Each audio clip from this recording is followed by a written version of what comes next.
248-539-9797. Some of the ticket texts coming in. Mike, I agree with the out call, but on the broadcast earlier this year, they said it's not when the ball hits the glove, it's when the ball is secure in the glove. They suggested when the first baseman closes the glove, that would make the call less clear-cut. All right, this is where I might be wrong, okay? Since the beginning of time, and I'm not saying you're wrong, but since the beginning of time, the basic understanding about the game we love called baseball. Mm-hmm. Ball hit glove, foot hit bag. If they want to change the view of that, I think they're going down a bad path. To me, he was out. I didn't even think it was that difficult of a call. I thought when you hear the in the glove, that's when, that's officially when it's secured, not when it's in the glove and hasn't hit anything. I thought the umpire is supposed to visual and also what he hears and what he sees. He's supposed to put all that together and come up with a call. Cleveland's the class of the AL. We're just not on their level. We're getting a couple of those like that. I'm not sure that many of you believe that, though. We talked about this last week, and I had asked Jamie. I said, Jamie, look, it's very, very simple. This was before they were going to play the Marlins on Monday.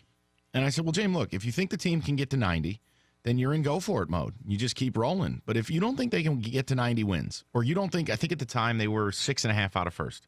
I said, if you're not 7 better than the Indians the rest of the way, then really what are we talking about? You're probably headed to the deadline in a couple of weeks, and you're just going to give up. And it's the same thing. If you believe they're the class of the AL, you believe you're just not on their level, that's pretty damning. But here's what baseball does that prevents teams from doing that. The Tigers are 1 game out of the wild card. Is it wrong I don't consider the wild card playoffs? It's a 1-game spin the wheel.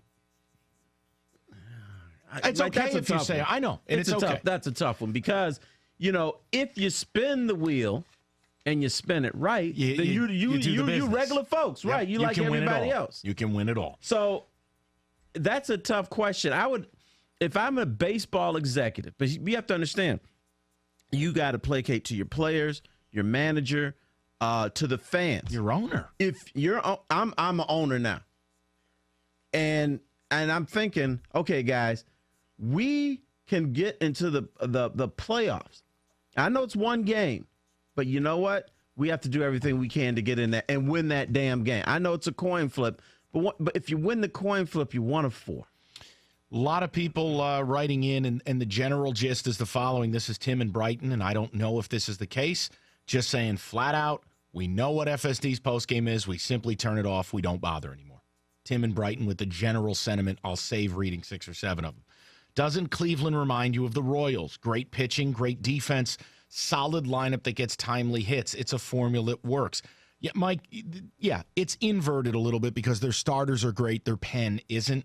But, yeah, defensively, there was an article on Fangraphs probably a week ago, and it talked about the effect of Francisco Lindor and how many runs saved on ground balls they're going to end up with. They're going to set a league record this year. You start saving, 70 runs on ground balls that are hit. You're talking. Oh, wait a minute. Are you talking cybermetrics again? Yes. Sorry. What's that again? Fangraph? Yes. I'll pull it up for you.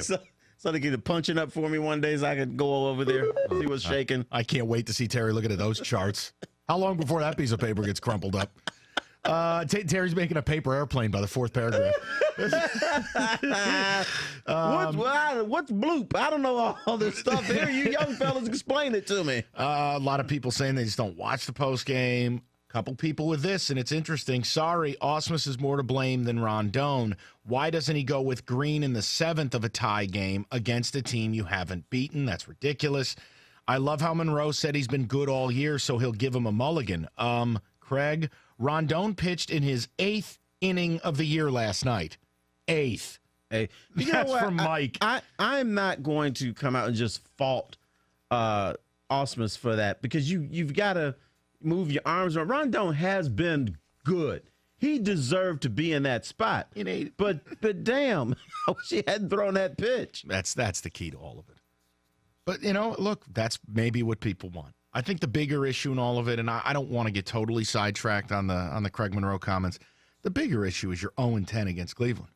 And I don't know how I'm supposed to believe that you're going to win this division. I know you can cite a couple times in history it's happened.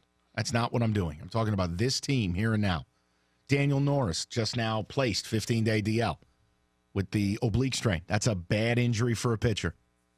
You hurt your oblique, that's bad. That sticks with you. It's hard to get over. In a lot of cases, there's some remnants of it the rest of the year. Okay, so that's tough. Zimmerman, DL with the neck. We all thought there was a little something wrong with him. Well, there was. So now he goes to the DL. But even before those two things take place, if you look at you versus the Indians, the head-to-head games are the equivalent of a three-point basket. You're getting that extra. It's a 2-for-1. You've lost 10 games to the Indians in the standings. 10. You know, when you watch telecast last night, they go, well, you know, the Indians can't go 22-6 again in another month.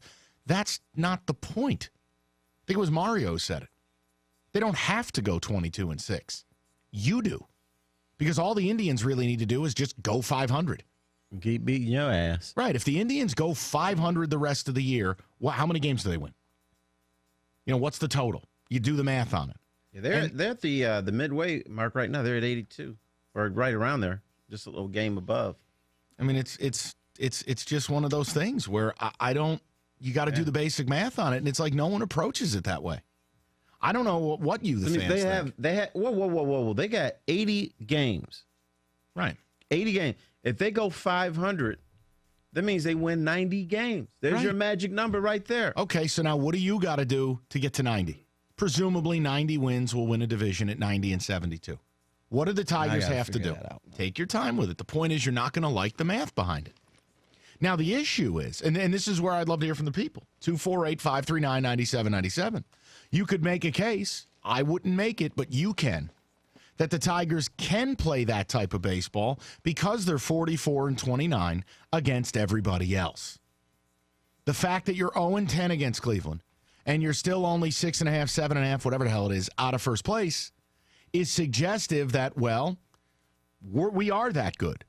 We can consistently beat up everybody. We're only going to play Cleveland X amount of time. We got to win some of those.